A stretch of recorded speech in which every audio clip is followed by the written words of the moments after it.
Logicians thinking about reasoning. The sign outside a barber shop in one village reads, I several and only those men in the village who do not serve themselves. Sounds perfectly reasonable, right? Clearly, the men who serve themselves do not need the services of the barber, and it is only natural for the barber to serve everyone else. But ask yourself, who serves the barber? He serves himself, then according to the sign, he should be one of those he does not serve. And on the other hand, if he does not serve himself, then again, according to the sign, he should be one of those he does serve. So does he, or doesn't he? Much lesser cases have historically resulted in serious family fates. This paradox was introduced by Bertrand Russell, 1872 until 1970, one of the most one of the most prominent logicians and philosophers of the 20th century, simply to demonstrate that human logical intuition is fallible. Paradoxes or antinomies reflect situations in which apparently acceptable premises lead to unacceptable conclusions. In the example above, the village barber shop both serves and does not serve himself. Can this particular barber shop be resolved? One possible resolution to the paradox strictly stated above is simple: the barber is a woman. On the other hand, where we thought in advance that the barber had to be a man, then the absolute conclusion would have been the result of accepting the premise in the first place. In other words, such a barber simply cannot exist.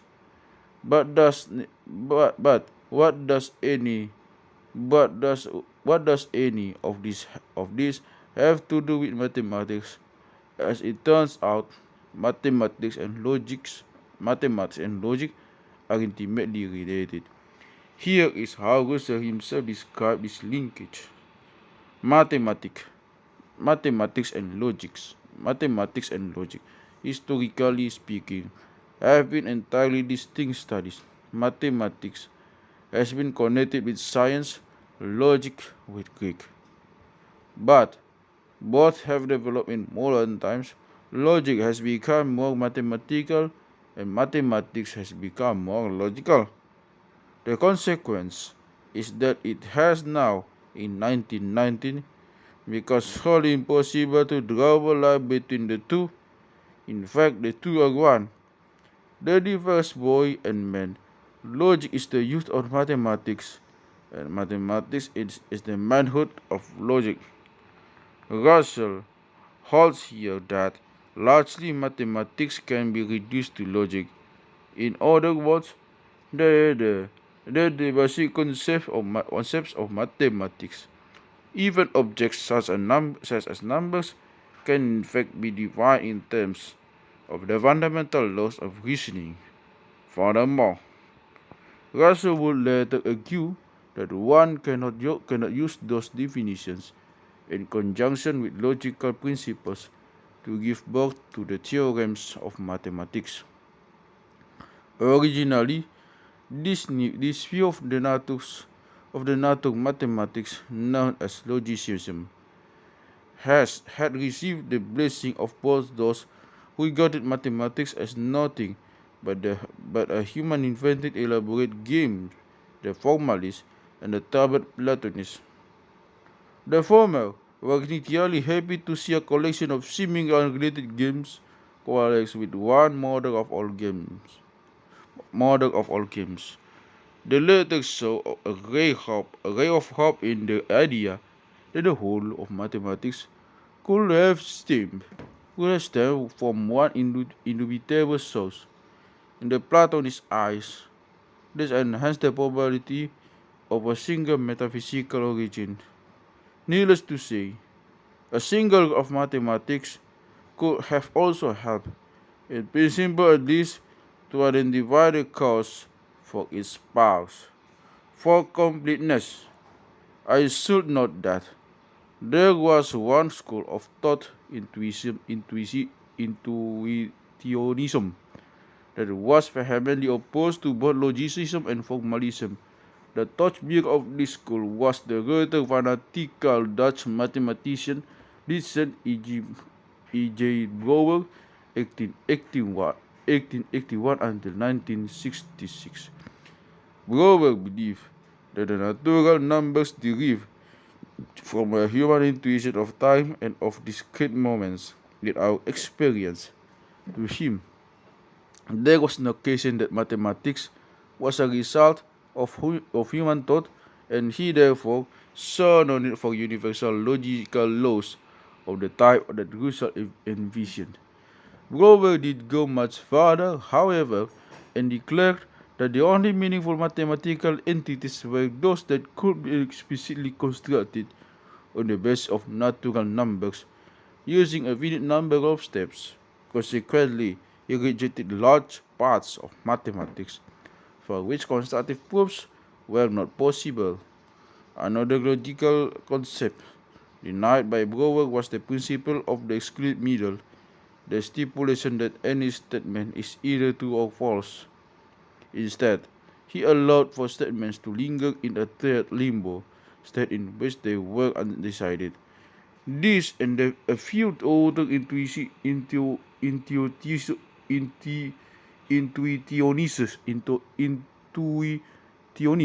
limiting constraints somewhat marginalized this school of thought. Nevertheless, intuitionist ideas did anticipate some of the findings of cognitive scientists concerning the question of how humans actually acquire mathematical knowledge, a topic to be discussed in Chapter 9, and they also informed the discussions of some modern philosophers of mathematics, such as Michael Dumet. Dumet's approach is basically linguistic, stating forcefully that the meaning of a mathematical statement determines and is exhaustively determined by its use. But how did such a close partnership between mathematics and logically develop? And was the logic program at all viable? Let me briefly review a few of the milestones of the last 4 centuries. And mathematics. Traditionally, logic dealt with the relationships between concepts and propositions and with the processes by which value inferences could be distinct from those relationships. As a simple example, inferences of the general form every x is a y, some z's are x, therefore some z's are y's, are constructed so as to automatically ensure the truth of the conclusion as long as the premises are true. For instance, every biographer is an author, some politicians are biographers, therefore some politicians are authors, produces a, produces a true conclusion. On the other hand, inferences of the general form every x is a y, some z's are y's, therefore z's are x, are not valid, since one can find examples where in spite of the premises being true, the conclusion is false. For example, every man is a mammal, some horned animals are mammals, therefore some horned animals are men. As long as some rules are being followed, the validity of an argument does not depend on the subjects of the statements. For instance, either the butler murdered the millionaire or his daughter killed him. His daughter did not kill him, therefore the butler murdered him, produces a valid deduction. The soundness of this argument does not rely at all on our opinion by the butler or on the relationship between the millionaire and his daughter. The validity here is ensured by the fact that propositions of the general form is either P or Q and not Q, then P yield logical truth. You may have noticed that in the first two examples X, Y, and Z play roles very similar to those of the variables in mathematical equations.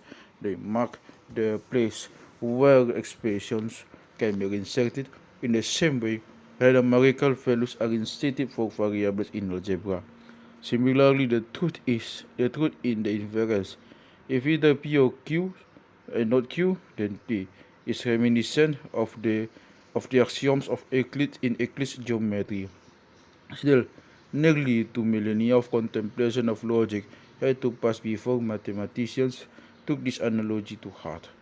The first person to have attempted to combine the two disciplines of logic and mathematics into one universal mathematics was the German mathematician and rationalist philosopher Gottfried Wilhelm Leibniz, 1646 until 1716. Leibniz, who formal whose formal training was in law, did most of his work on mathematics, physics, and philosophy in his spare time during his lifetime. He was best known for formulating independently of and almost simultaneously with Newton the foundation of calculus and the ensuing bitter dispute between them on priority in a second shift almost entirely at age 16. Leibniz envisaged a universal language of reasoning or characteristica universalis, which he regarded as the ultimate thinking tool. His plan was to present simple notions and ideas by symbols, more complex ones by appropriate combinations of those basic signs. Leibniz hoped to be able to literally compute the truth of any statement in any scientific discipline by mere algebraic operations. He proposed that which the proper logical calculus debates in the philosophy would be resolved by calculation. Unfortunately, Leibniz did not get very far in actually developing his algebra of logic. In addition to the general principle of an alphabet of thought, his two main contributions have been a clear statement about when we should view two things as equal and the somewhat obvious recognition that no statement can be true and false at the same time. Consequently, even though Leibniz's ideas were scintillating, they went almost entirely unnoticed. Logic became more enforced again in the middle of the 19th century, and the sudden surge in interest produced important works, first by Augustus de Morgan, 1806 until 71, and later by George Boole, 1815 until 64, Gottlob Frege, 1848 until 1925, and Joseph Peano, 1858 until 1932. De Morgan was an incredibly prolific writer who published literally thousands of articles and books on a variety of topics in mathematics, the history of mathematics, and philosophy. His more initial work included an almanac of full moons covering millennia and a compendium of eccentric mathematics. When asked once about his age, he replied, I was X years old in the year YX square. You can check that the only number that when square give a number between 1806 until 1871, the years of the Morgan birth and death is 43. De Morgan's most original contributions were still probably in the first of logic, when he was considerably expanded the scope of Aristotle's syllogisms and rehearsed an algebraic approach to reasoning. De Morgan looked at logic with the eyes of an algebraist and at algebra with the eyes of a logician. In one of his articles, he described this visionary perspective. It is to algebra that we must look for the most habitual use of logic forms. The algebraist was living in the higher atmosphere of a syllogism, the unceasing composition of relation between before it was admitted that such an atmosphere existed. One of De Morgan's most important contributions to logic is known as quantification of the predicate. That is a somewhat bombastic name for what one might view as a surprising oversight on the part of the logicians of the classical period. Aristotelians correctly realized that from premises such as some z's are x and some z's are y's, no conclusion of necessity can be reached about the relation between x and y's. For instance, the phrases "some people eat bread" and "some people eat apples" permit no decisive conclusions about the relation between the apple eaters and the bread eaters. Until the 19th century, logicians also assumed that for any relation between x and the y's to follow of necessity, the middle term z above must be universal in one of the premises. That is, the phrase must include all z's. De Morgan saw this assumption to be wrong in his book Formal Logic, published in 1847. He pointed out that from premises such as Moses are x and Moses are y's, it necessarily follows that some x are y's. For instance, the phrases most people eat bread and most people eat apples inevitably imply that some people eat both bread and apples. De Morgan went even further and put his new syllogism in precise quantitative form. Imagine that the total number of number imagine that the total of number of z's is z. The number of z's that are also in x is x, and the number of z's and the number of z's that also is y is y. In the above example, there could be 100 people in total z100, of which 57 at bread is x 57 and 69 eat apples y 96 and 60 y 69. Then the Morgan noticed there must be at least xyz x that also y's. At least 26 people obtained from 57, 69, 100, 26 eat bread and apples. Unfortunately, this clever method of quantifying the predicate dragged De Morgan into an unpleasant public dispute. The Scottish philosopher William Hamilton, 1788 until 1856, not to be confused with the Irish mathematician William Rowan Hamilton, accused De Morgan of plagiarism because Hamilton had published somewhat related but much less accurate ideas a few years before De Morgan. Hamilton's attack was not at all surprising given his general attitude towards mathematics and mathematicians. He once said, "An excessive study of mathematics absolutely incapacitates the mind for those intellectual energies which philosophy and life require." The flurry of acrimonious letters that follow Hamilton's accusation produced one positive, if totally unintended, result. It got the best George Ball of the logic. Ball later recounted in the mathematical analysis of logic. In the spring of present year, my attention was directed to the question that moved between Sir W. Hamilton and Professor De Morgan, and I was induced by the interest which it inspired to resume the almost forgotten thread of former inquiries.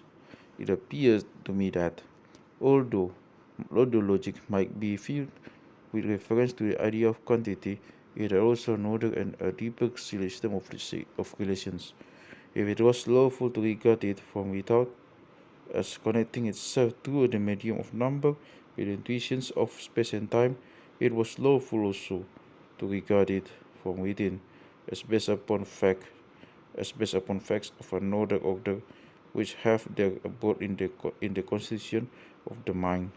This humble was described in the initiation of what was to become a seminal effort in symbolic logic. George Ball, figure 47, was born on November 2, 1815, in the industrial town of Lincoln, England. His father, John Ball, a shoemaker in Lincoln, showed very great interest in mathematics and was keen in the construction of a variety of optical instruments. Ball's mother, Mary Ann Joyce, was a lady's maid. With the father's heart not quite in his formal business, The family was not well off. George attended a commercial school until age 7, then a primary school when his teacher was one John Walter Reeves. As a boy, Bull was mainly interested in Latin, in which he received instruction from a bookseller, and in Greek, which he learned by himself. At age 14, he managed to translate the poem by the 1st century BC Greek poet Meleager. George's father published the translation in the Lincoln Herald, an act that provoked an article expressing disbelief from a local schoolmaster. A poverty at Rome forced George Bull to start working as an assistant teacher at age 16. During the following years, he devoted his free time to the study of French, Italian, and German. The knowledge of these modern languages proved useful since it allowed him to turn his attention to the great works of mathematicians such as Sylvester Lacroix, Laplace, Lagrange, Jacobi, and others. Even then, however, he was still unable to take regular courses in mathematics, and he continued to study on his own while at the same time helping to support his parents and siblings through his teaching job. Nevertheless, the mathematical talents of this autodidact started to show, and he began publishing articles in the Cambridge Mathematical Journal. In 1842, Ball started to correspond regularly with De Morgan, to whom he was sending his mathematical papers for comments. Because of his growing reputation as an original mathematician, and backed by a strong recommendation from De Morgan, Ball was offered to the position of professor of mathematics at Queen's College in Cork, Ireland in 1849. He continued to teach there for the rest of his life. In 1855, Ball married Mary Evers, after whose uncle, the surveyor George Evers, the mountain was named, who was 17 years old, and the couple has had 5 daughters. Ball died prematurely at age 49 on a cold winter day in 1864. He got drenched on his way to the college, but insisted on giving his lectures even though his clothes were soaking wet. At home, his wife was worsened his condition by pouring buckets of water onto the bed, following the superstition that the cook should somehow replicate the cause of the illness. Ball developed pneumonia and died on December 8, 1864. Bertrand Russell did not hide his admiration for this self-taught individual. Pure mathematics was discovered by Gould in a work which he called The Laws of Thought, 1854. His book was in fact concerned with formal logic, and is the same thing as mathematics.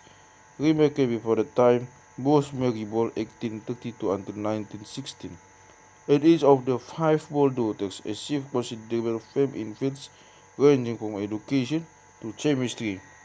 Bull published the Mathematical Analysis of Logic in 1847 and Laws of Thought in 1854. The full title of the letter read An Investigation of the Laws of Thought, on which are founded the mathematical theories of logic and probabilities. These were genuine masterworks, but first to take the parallelism between logical and arithmetic operation a giant step forward. Ball literally transformed logic into a type of algebra which came to be called Boolean algebra, and extended the analysis of logic even to probabilistic reasoning.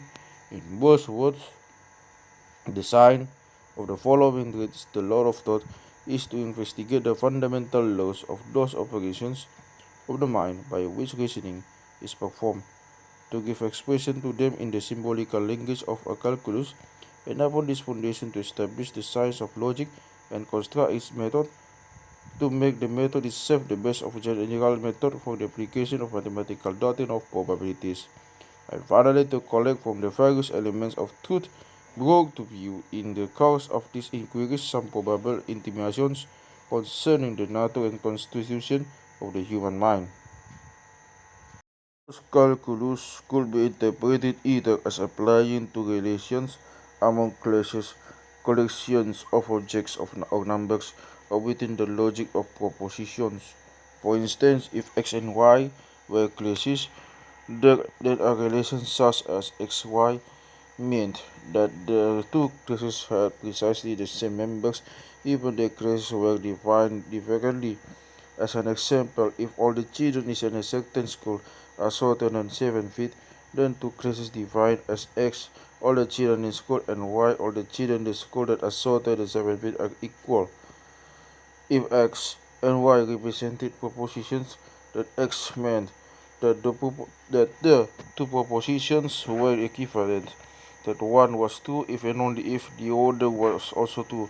For example, the propositions x, John Barrymore's Ethel Barrymore's brother, and y, Ethel Barrymore's was John Barrymore's sister, are equal. The symbol x, y represented the common part of two classes x and y, those members belonging to both x and y, or the conjunction of the proposition x and y, i.e.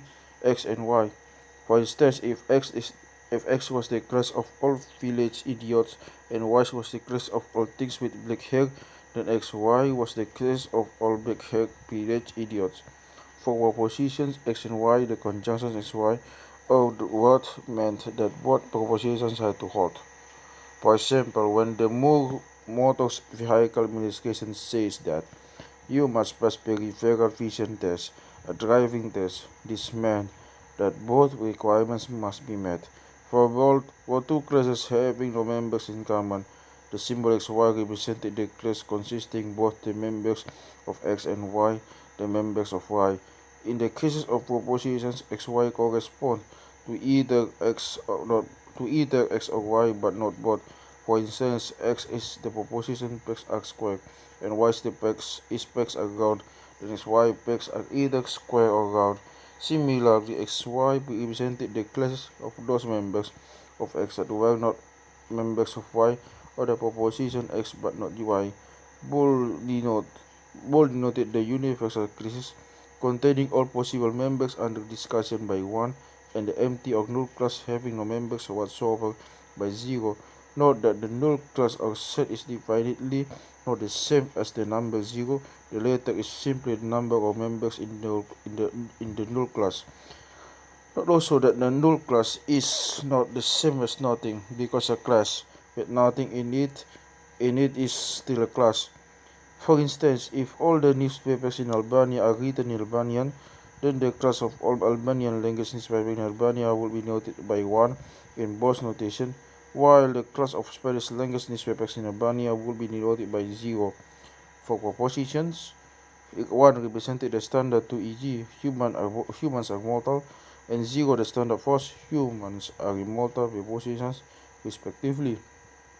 With these conventions, Boole was able to formulate a set of axioms defining an algebra of logic. For instance, you can check that using the above definitions, the obviously two proposition everything is either x or not x could be rewritten in Boole's algebra as x1, which also holds in ordinary algebra. Similarly, the statement that the common part between any class and the empty class is an empty class represented by 0, x0, which also meant that the conjunction of any proposition with a false proposition is false. For instance, the conjunction sugar is sweet and humans are not immortal produces a false proposition in spite of the fact that the first part is true. Note again, this equality in Boolean algebra holds true also with normal algebraic numbers. To show the power of his methods, Paul attempted to use his logical symbols for everything he deemed important.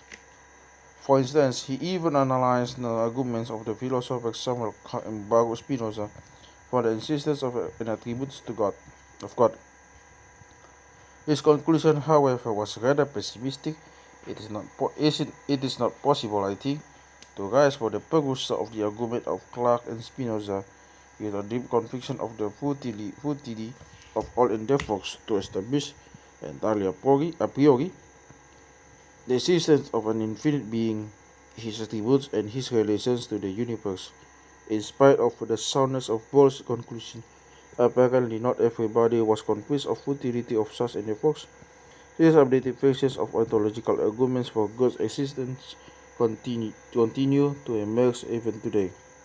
Overall, Bohr managed to mathematically tame the logical connectives or if then and not, which are currently at the very core of computer comparisons and various switching circuits.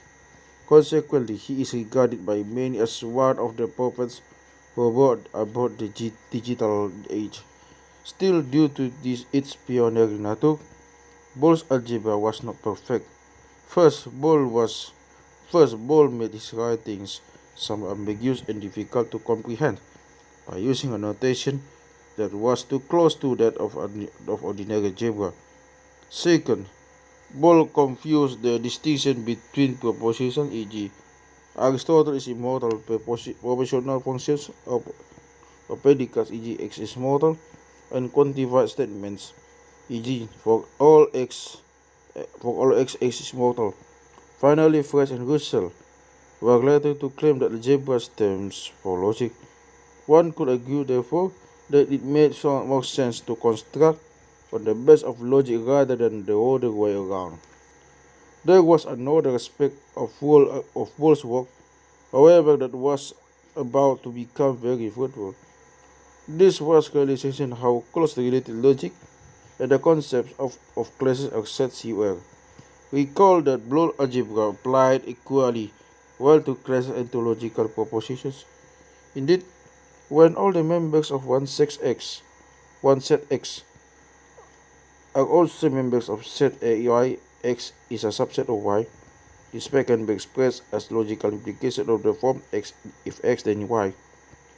For instance, the fact that set of all horses is a subset of the set of all four-legged animals can be written as the logical statement: if X is a horse, that is a four-legged animal. Bohr's algebra of logic was subsequently expanded and improved upon by a number of researchers, but the person who fully exploited the similarity between sets and logic, and who took the entire concept to a whole new level, was Gottlob Frege, figure 48. Friedrich Ludwig Gottlob Frege was born at Wismar, Germany, where both his father and his mother were at different times the principals at girls' high school. He studied mathematics, physics, chemistry, and philosophy, first at the University of Jena and then for an additional 2 years at the University of Göttingen. After completing his education, he started lecturing at Jena in 1874, and he continued to teach mathematics there throughout his entire professional career. In spite of a heavy teaching load, Frege managed to publish his first revolutionary work in logic in 1879. The publication was entitled Concept Script, a formal language for pure thought modeled on that of arithmetic. It is commonly known as the Begriff script.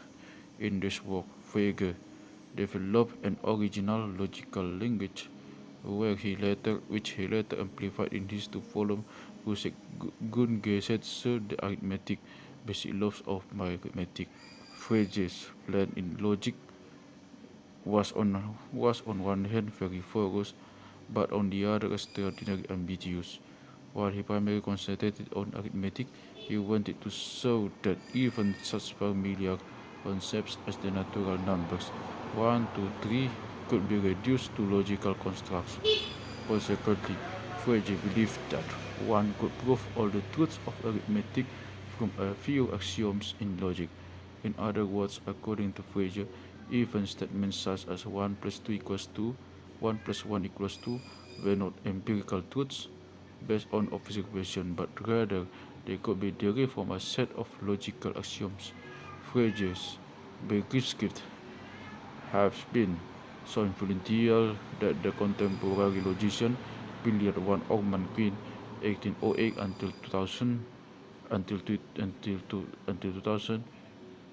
answer what logic is an old subject, and since 1879 it has been a great one.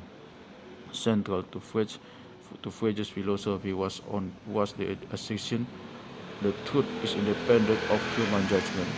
In his basic laws of arithmetic, he writes, being true is different from being taken to be true, whether by one or many or everybody, and in no case is it to be reduced to it. There is no contradiction in some things being true which everybody takes to be false, understand by law of logic, not psychological laws of taking to be true, but laws of truth. They are laws of truth at boundary stones set in an eternal foundation which our thought can overflow but never displace. Frege's logical axioms generally taken the form for all if then. For all if then, for instance, one of the axioms reads, for all p, if not p, then p. The axiom basically states that if a proposition is contradictory to the one under discussion is false, then the proposition is true. For instance, if it is not true that you do not have to stop your cat at a stop sign, then you definitely do have to stop at a stop sign.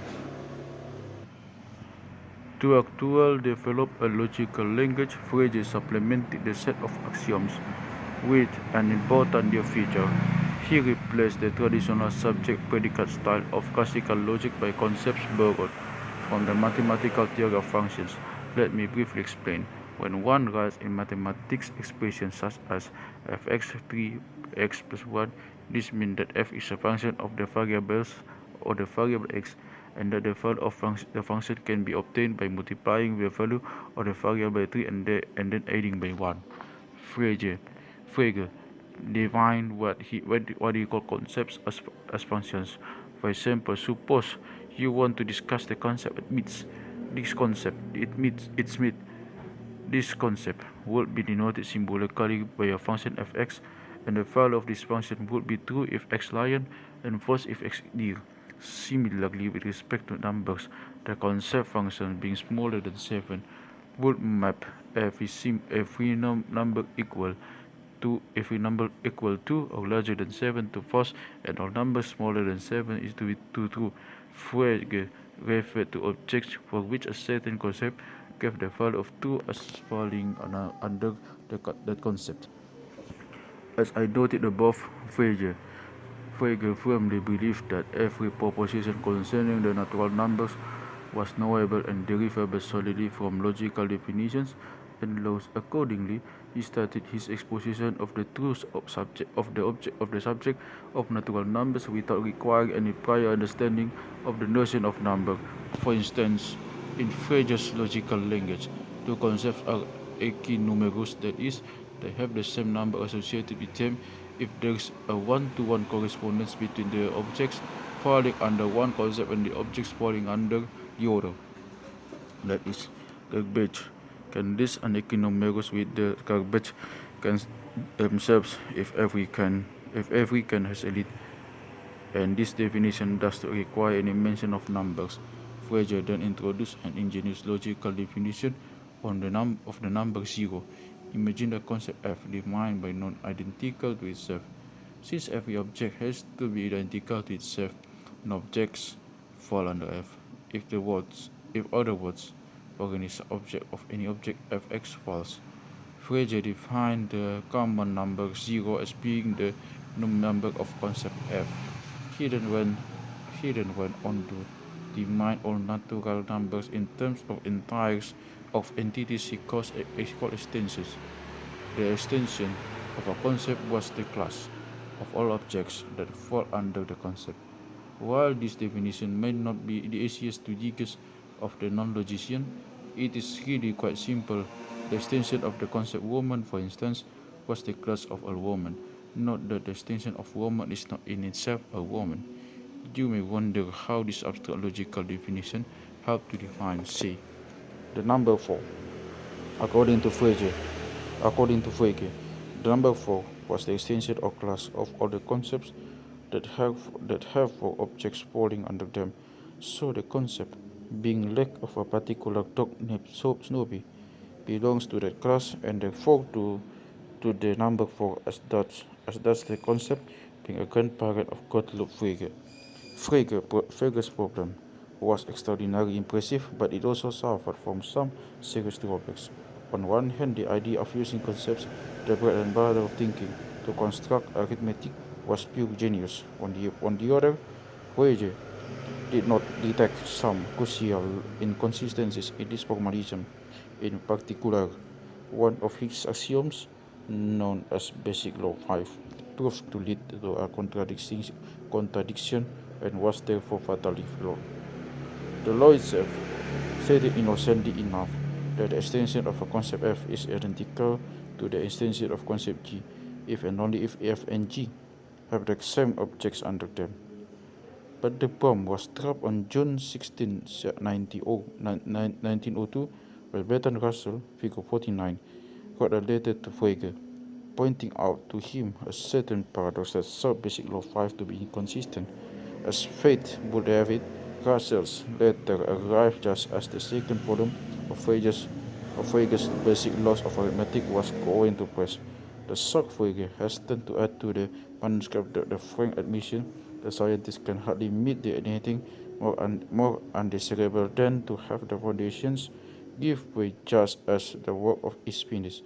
I was put in this position by a letter from Mr. Bertrand Russell when the work was nearly through the press. To Russell himself, Frege graciously wrote, "Your discovery of the contradiction caused me the greatest surprise, and I would almost say consternation, since it has taken the base on which I intended to build arithmetic."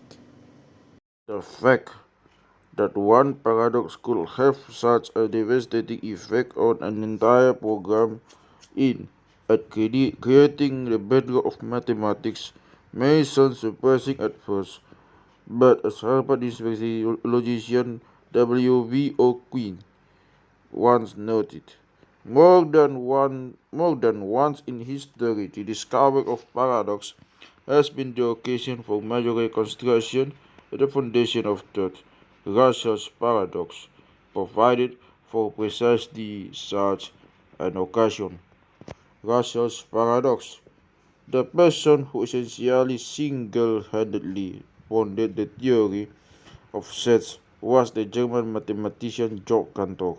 Sets, or classes, quickly proved to be so fundamental and so intertwined with logic that any attempt to build mathematics on the foundation of logic necessarily implied that one was building it on the axiomatic foundation of set theory. A class or a set is simply a collection of objects.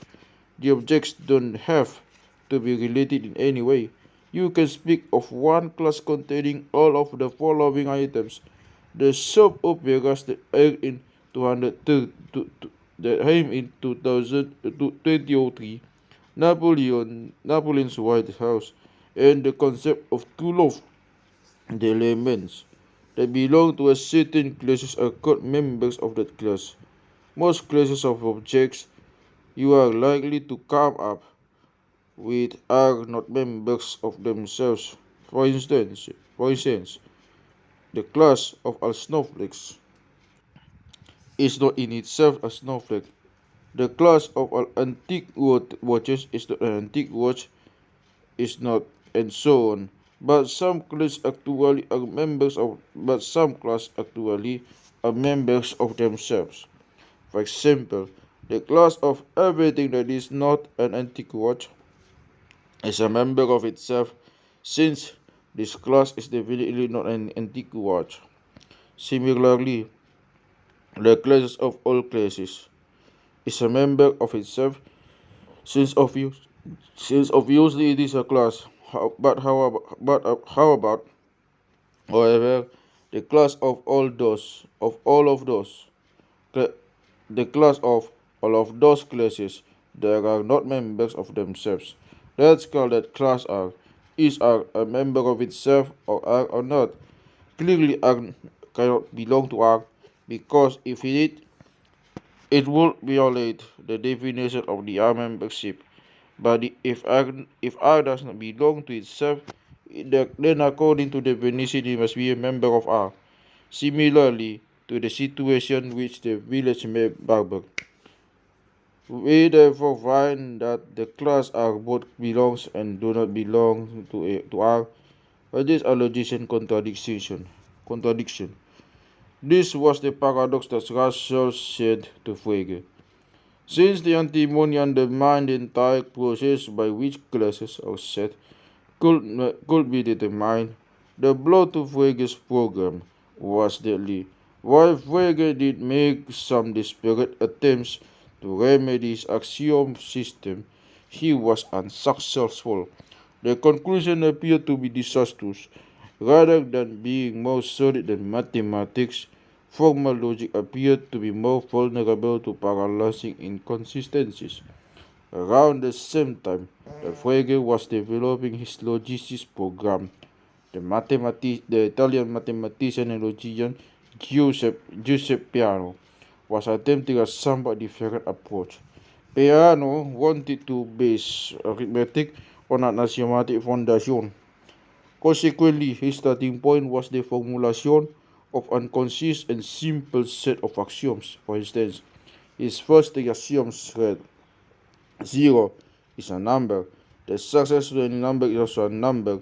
Two numbers have the same successor. The problem was that while Peano's axiomatic system could indeed reproduce the known laws of arithmetic, when additional definitions had been introduced, there was nothing about it that uniquely identified the natural numbers. The step was taken by Bertrand Russell. Russell maintained the Frege's original area that of deriving arithmetic from logic was still the right way to go. In response to this tall order, Russell produced, together with Alfred North Whitehead Figure 50, an incredible logical masterpiece, the landmark three-volume Principia Mathematica, the possible exception of Aristotle's Organon. This has probably been the most influential work in the history of logic. Figure 51 serves the title of the first edition. In the Principia, Russell and White defended the view that mathematics was basically an elaboration of the laws of the laws of logic, with no clear demarcation between them. To achieve a self-consistent description, however, they still had to somehow bring the antinomies or paradoxes, initial ones to Russell's paradox, had been discovered under control. This required some skillful logical juggling. Russell argued that those paradoxes arose only because of a victorious cycle in which one was defining entities in terms of a class of objects that in itself contained a defined entity. In Russell's word, if I say Napoleon had all the qualities that make a good general, I must define qualities in such a way that it will not include that what I am not saying, i.e. having all the qualities that make a good general must not be itself a quality in the sense supposed. To avoid the paradox, Russell proposed a theory of types in which a class or set belongs to a higher logical type than that to which its members belong. For instance, all the individual players of the Dallas Cowboys football team would be of type 0. The Dallas Cowboys team itself, which a class of players, would be of type 1. The National Football League, which is a class of teams, would be of a type 2. A collection of leagues, if one existed, would be of type 3, and so on. In this scheme, the mere notion of a class that is a member of itself is neither true or false, but simply meaningless. Consequently, paradoxes of the kind of Russell's paradox are never encountered. There is no question that the Principia was a monumental achievement in logic, but it could hardly be regarded as a long sought for foundation for mathematics. Russell's theory of types was viewed by many as a somewhat artificial remedy to the problem of paradoxes, one that in addition produced disturbing complex ramifications. For instance, rational numbers, e.g. simple fractions, turned out to be a higher type than the natural numbers. To avoid some of these complications, Russell and Whitehead introduced an additional axiom known as the axiom of reducibility, which in itself generated serious controversy and mistrust. Most elegant ways to eliminate the paradoxes were eventually suggested by the mathematicians Ernest Zermelo and Abraham Frankel. They in fact managed the self-consistency axiomatic set theory and to reproduce most of the set theoretical results. This seemed, on the face of it, to be at least a partial fulfillment of the Platonist dream. If set theory and logic were truly two faces of the same coin, then a solid function of set theory implied a solid foundation of logic. If in addition much of mathematics indeed followed from logic, then this gave mathematics some sort of objective certainty, which could also perhaps to be harnessed to explain the effectiveness of mathematics. Unfortunately, the Platonists could not celebrate for very long because they were about to be hit by a bad case of deja vu. The non-Euclidean crisis all over again. In 1908, the German mathematician Ernest Zermelo, 1871 until 1953, followed a path very similar to that originally paved by Euclid around 300 BC. Euclid formulated a few unproven but supposedly self-evident postulates about points and lines, and then constructed geometry on the basis of these axioms. Zermelo, who discovered Russell's paradox independently as early as 1600, proposed a way to build a set theory on the corresponding axiomatic foundations. Russell's paradox was bypassed in this theory by a careful choice of construction principles that eliminated contradictory ideas such as the set of all sets. Zermelo's scheme was further augmented in 1922 by the Israeli mathematician Abraham Frankel, 1891 until 1965, to form what has become known as the Zermelo-Frankel set theory. Other important changes were added by John von Neumann in 1925. Things would have been nearly perfect. Consistency was to be demonstrated, were it not for some nagging suspicions. There was one axiom, the axiom of choice, that just like Euclid's famous fifth was causing mathematicians serious heartburn. Put simply, the axiom of choice states if X is a collection set of non-empty sets, then we can choose a single member from each and every set in X to form a new set Y. You can easily check that this statement is true if the collection X is not infinite. For instance, if we have 100 boxes, each one containing at least one marble, we can easily choose one marble from each box to form a new set Y that contains 100 marbles.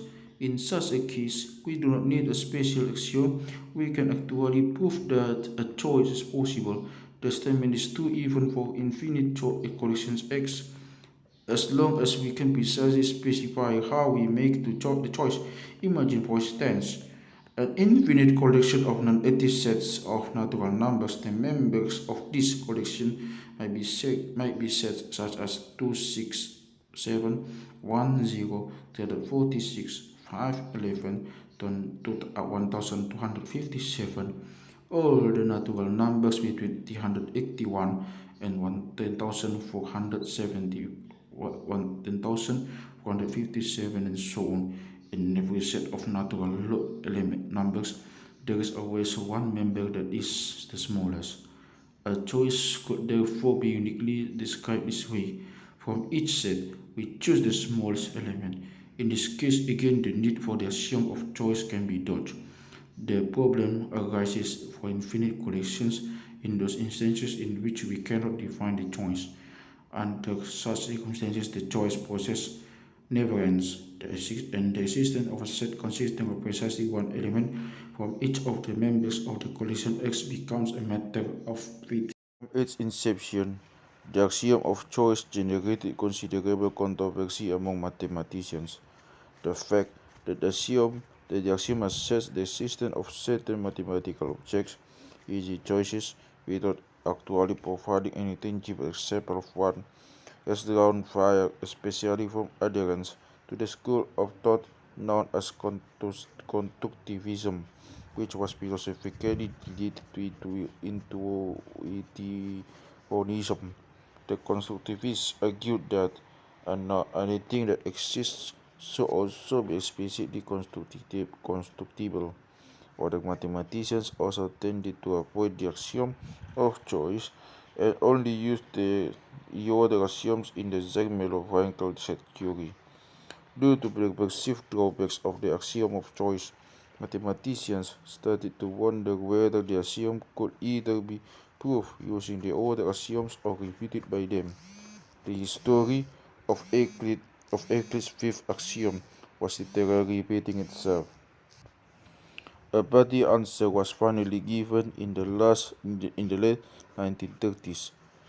Kurt Gödel, 1906 until 78, one of the most influential logicians of all time, proved that the axiom of choice and another form was conjecture due to the founder of set theory, Georg Cantor, known as the continuum hypothesis, were both consistent with the other Zermelo-Wankel axioms. That is, neither of the two hypotheses could be refuted using the other standard set theory axioms. Additional proofs by 1963 by the American mathematician Paul Cohen, 1934-2007, who sadly passed away during the time I was writing this book, established the complete independence of the axiom of choice and the continuum hypothesis. In other words, the axiom of choice can neither be proved nor refuted from the other axioms of set theory. Similarly, the continuum hypothesis can neither be proved nor refuted from the same collection of axioms, even if one includes the axiom of choice. This development has dramatic philosophical consequences, as in the case of non-Euclidean geometries in the 19th century. There wasn't just one definitive set theory, but rather at least four. One could make different assumptions about infinite sets and end up with mutually exclusive set theories. For instance, one could assume that both the axiom of choice and the continuum hypothesis hold true and obtain one patient, or that both do not hold and obtain an entirely different theory. Similarly, assuming the validity of one of the two axioms and the negation of the other would have led to yet two other set theories. This was the non-Euclidean crisis revisited. Only works. The fundamental role of set theory as the potential basis for the whole of mathematics made the problem for the Platonists much more accurate. If indeed one could formulate many set theories simply by choosing a different collection of axioms, didn't this argue for mathematics being nothing but a human invention? The formalist victory looked virtually assured. An incomplete truth, where Frege was very much concerned with the meaning of axioms. The main proponent of formalism, the great mathematician David Hilbert, figure 52, advocated complete avoidance of any interpretation of mathematical formulae. Hilbert was not interested in questions such as whether mathematics could be derived from logical notions. Rather, to him, mathematics probably consisted simply of a collection of meaningless formulae, structured patterns composed of arbitrary symbols. The job guaranteeing the foundations of mathematics was assigned by Hilbert to a new discipline, one he referred to as metamathematics. That is, mathematics was concerned with using the very method of mathematical analysis to prove that the entire process invoked by the formal system of deriving theorems for axioms by following strict rules of inference was consistent. Put differently, Hilbert thought that he could prove mathematically that mathematics works. In his words, "My investigations in the new grounding of mathematics have as their goal got nothing less than this: to eliminate once and for all the general doubt about the reliability of mathematical inference. Everything that previously made up mathematics is to be rigorously formalized, so that mathematics proper, or mathematics in the strict sense, becomes a stock of formulae. In addition to this formalized mathematics proper, we have a mathematics that is, to some extent, new, a meta-mathematics that is necessary for the securing mathematics, and in which, in contrast to the purely formal modes of inference in mathematics proper, one applies contextual inference, but only to prove the consistency of the axioms. Thus, the development of mathematical science as a whole takes place in two ways that constantly alternate. On the one hand, we derive probable formulae from the axioms by formal inference. On the other, we adjoin the axioms and prove their consistency by contextual inference. Hilbert's program sacrificed meaning to secure the foundations. Consequently, to his formalist followers, mathematics was indeed just a game, but their aim was to rigorously prove it to be a fully consistent game. With all the developments in axiomatization, the realization of this formalist proof theoretic dream appeared to be just around the corner. Now, all we, now not all were convinced. However, that the path taken by Hilbert was the right one. Ludwig Wittgenstein, 1889 until 1951, considered by some to be the greatest philosopher of the 20th century, regarded Hilbert's efforts with mathematics as a waste of time. "We cannot lay down a rule for the application of another rule," he argued. In other words, Wittgenstein did not believe that the understanding of one game could depend on the construction of another. If I am unclear about the nature of mathematics, no proof can help me. Still, no one was expecting the lightning that was about to strike. With one blow, the 24-year-old Kurt would drive a stake right through the heart of formalism. Kurt figure 53, was born on April 28, 1906 in the Moravian city later known by the surname of Brno. At the time, the city was part of Austro-Hungarian Empire, and Gödel grew up in a German-speaking family. His father, Rudolf Gödel, managed a textile factory, and his mother, Marianne Gödel, took care that the young could go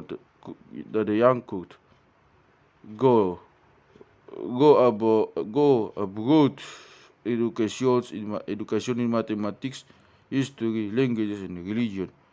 During his teen years, Gödel developed an interest in mathematics and philosophy. At age 18, he entered the University of Vienna, where his attention turned primarily to mathematical logic. He was particularly fascinated by Rosen Whitehead's Principia Mathematica and by Hilbert's program, and chose for the topic of his dissertation of the problem of completeness. The goal of this investigation was basically to determine whether the formal approach advocated by Hilbert was sufficient to produce all the true statements of mathematics. Gödel was awarded his doctorate in 1830. In just one letter, he published his incompleteness theorems, which sent shock waves through the mathematical and philosophical works.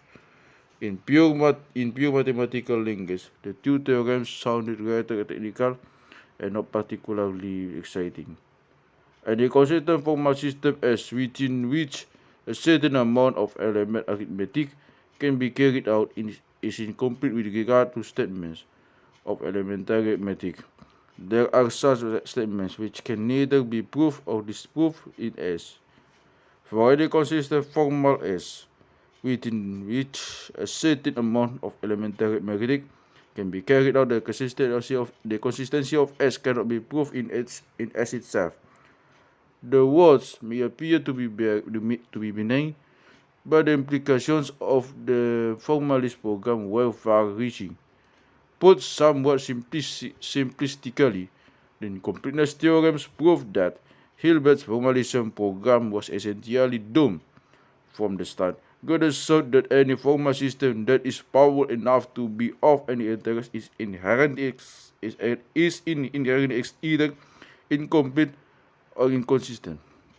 That is, in the best case, there will always be sections that the formal system can neither prove nor disprove.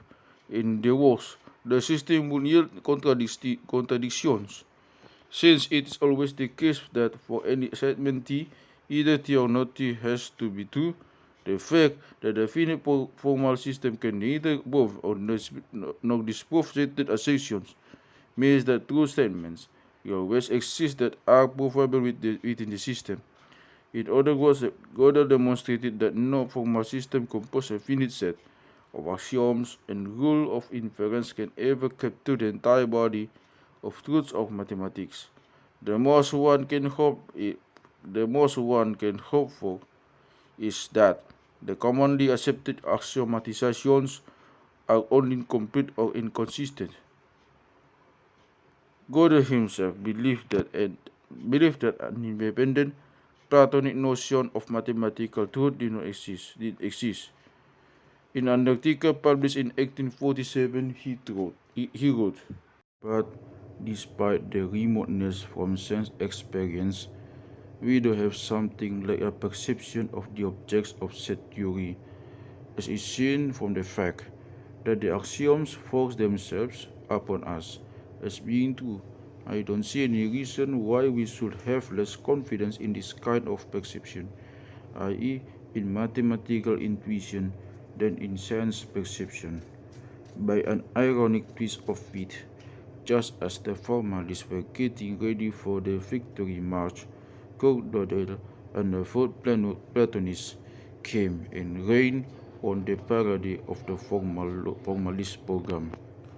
The famous mathematician John van Neumann, 1903 until 57, who was lecturing on Hilbert's work at the time, cancelled the rest of his planned course and devoted the remaining time to Gödel's findings. Gödel, the man, was very bit as complex as his theorems. In 1940, he and his wife Adele fled Nazi Austria, so he could take up a position at the Institute for Advanced Study in Princeton, New Jersey. There, he became a good friend and working partner of Albert Einstein. When Gödel applied for naturalization as an American citizen in 1948, it was Einstein who, together with Princeton University mathematician and economist Oscar Morgenstern, 1902 and 1977, accompanied Gödel to his interview at the Imagination and Naturalization Service Office. The events surrounding this interview are generally known, but they are so revealing about Gödel's personality that I will give them now in full, precisely as they were recorded from memory by Oscar Morgenstern on September 13, 1971. I am grateful to Miss Dorothy Morgenstern Thomas, Morgenstern's widow, and to the Institute for Advanced Study for providing me with a copy of the document. It was in 1946 that Gödel was to become an American citizen. He asked me to be his witness, and as the other witness, he proposed Albert Einstein, who also gladly consented. Einstein and I occasionally met and were full of anticipation as to what would happen during this time prior to the naturalization proceedings themselves and even during those. Gödel, whom I have seen of course time and again in the months before this event, began to go in a thorough manner to prepare himself properly. Since he is a very thorough man, He started informing himself about the story of the settlement of North America by human beings. That led gradually to the study of our history of American Indians, their various tribes, etc. He called me many times on the phone to get literature, which he diligently perused. There were many questions raised gradually, and, of course, many doubts brought as to whether the stories really were correct and what peculiar circumstances were revealed in them. From that, Goddard gradually over the next weeks proceeded to study American history, concentrating in particular on matters of constitutional law. That also led him into the study of Princeton, and he wanted to know, for me in particular, where the borderline was between the borough and the township. I tried to explain that all this was totally unnecessary, of course, but with no avail.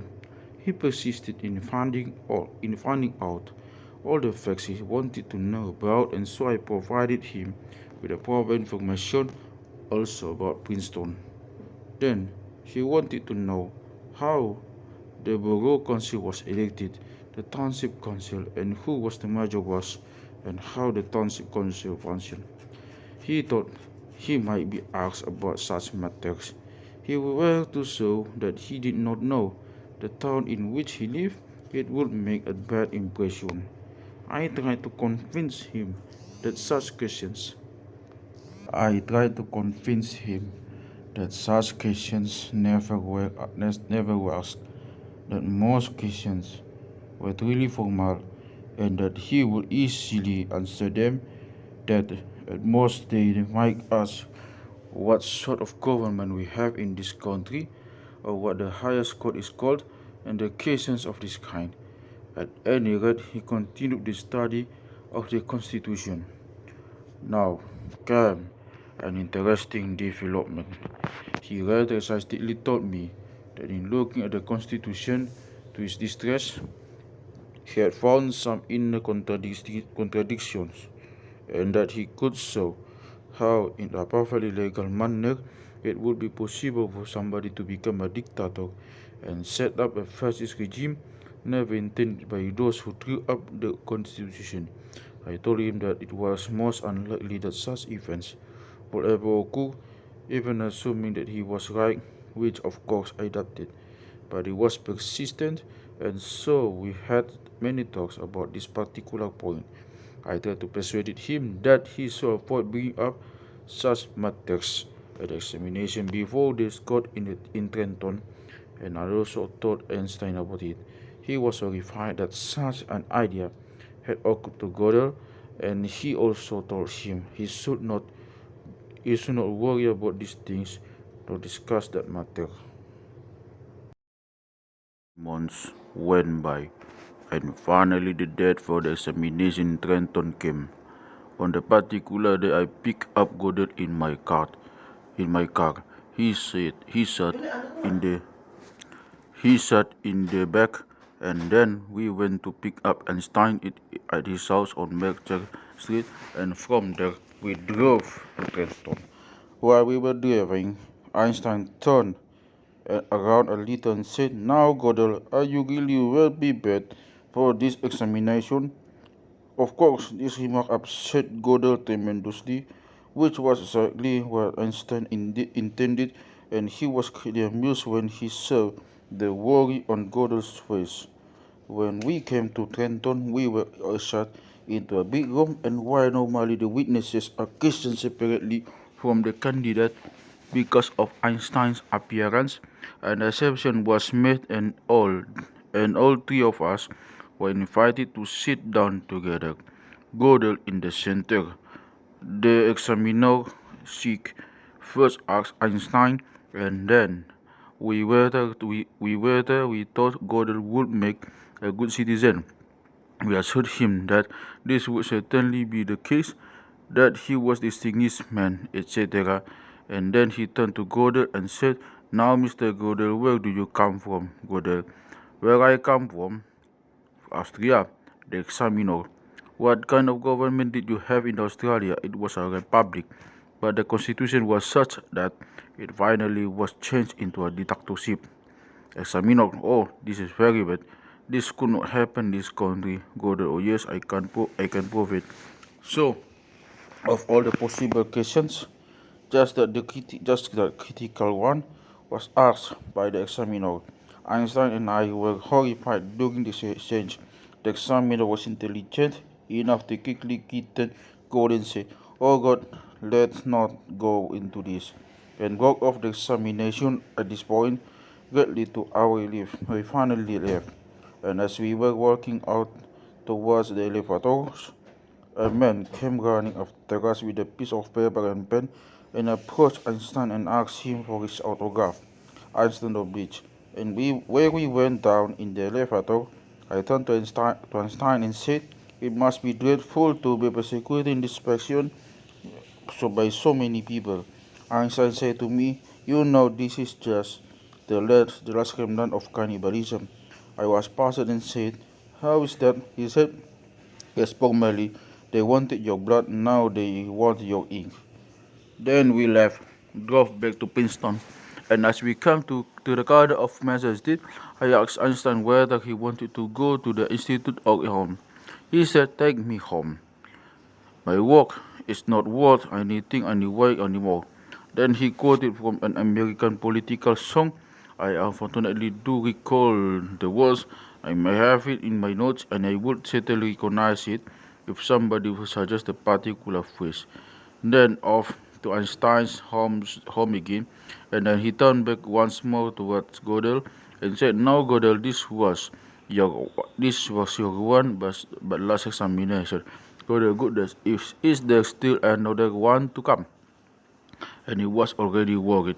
And then Einstein said, "Gödel, the next examination is when you step into your grave." "Gödel, but Einstein, I do not step into my grave." And then Einstein said, "Gödel, that's just the joke of it." And with that, he departed. I drove Gödel home. Everybody was relieved that this formidable affair was over. Gödel had his head free again to grapple problems of philosophy and logic. Late in life, Gödel suffered from periods of serious mental disorder, which resulted in his refusal to eat. He died in January 14, 1970. He died in January 14, 1978 of malnutrition and exhaustion. Contrary, Contrary to some popular misconceptions, Gödel's incompleteness theorems do not imply that some truths will never become ground. We also cannot infer from the theorems that the human capacity for understanding is somehow limited. Rather, the theorems only demonstrate the weakness and shortcomings of formal systems. It may therefore come as a surprise that, in spite of the theorem's broad import for the philosophy of mathematics, their impact on the effectiveness of mathematics as a theory-building machinery has been rather minimal. In fact, during the decades surrounding the publication of Gödel's proof, mathematics was reaching some of its most spectacular successes in physical theories of the universe. Far from being abandoned as unreliable, mathematics and its logical conclusions were becoming increasingly essential for the understanding of the cosmos. What this meant, however, was that the puzzle of the unreasonable effectiveness of mathematics became even thornier. Think about this for a moment. Imagine what would have happened had the logicians and therefore been entirely successful. This would have implied that mathematics stemmed fully from logic, literally from the laws of thought. But how could such a deductive science of so marvelously fit natural phenomena? What is the relation between formal logic, maybe we should even say human formal logic, and the cosmos? The answer did not become any clearer after Hubers and Gödel. Now all that existed was an incomplete formal game expressed in mathematical language.